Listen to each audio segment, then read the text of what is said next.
All right, I'm going to jump into our 2017 Zinfandel. Love this wine, awesome wine. I love Zinfandels. I love Italian Primotivos, which UC Davis has taught us that same genetic code as our Zinfandel. For some reason in the US, we just can't call it Primitivo.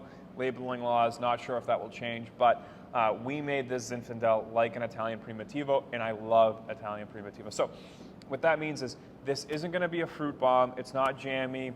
You're not going to get all sweetness and fruit. It's made with a higher alcohol content, which means we're converting more of that sugar over into alcohol.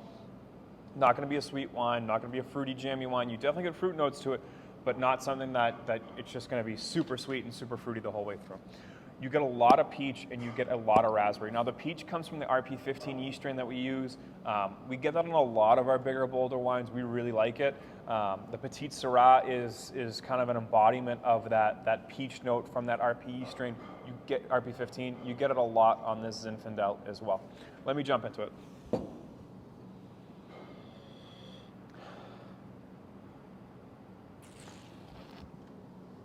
Darker in color, awesome wine. You get some of those fruit notes right away, but it's just velvety. It's like silk on your palate. It covers your palate really nicely. It does finish a touch dry. This is a wine where we're getting into bigger meal items. Short rib raviolis, steaks, pork loin. Pork loin with a peach demi-glaze, with a peach puree would be unbelievable with this wine. Anything with some good fat content and maybe a touch sweet as well would go really well with this, because you have the tannins, you have the acids, but you also have some of those initial fruit notes, and it finishes very, very smooth because of the barrel aging. Really great wine. This Zinfandel is awesome. If you love Primitivos, it's very difficult to find a Zinfandel made like a Primitivo. We make one here just because we love that Italian influence. We love the Italian Primitivos.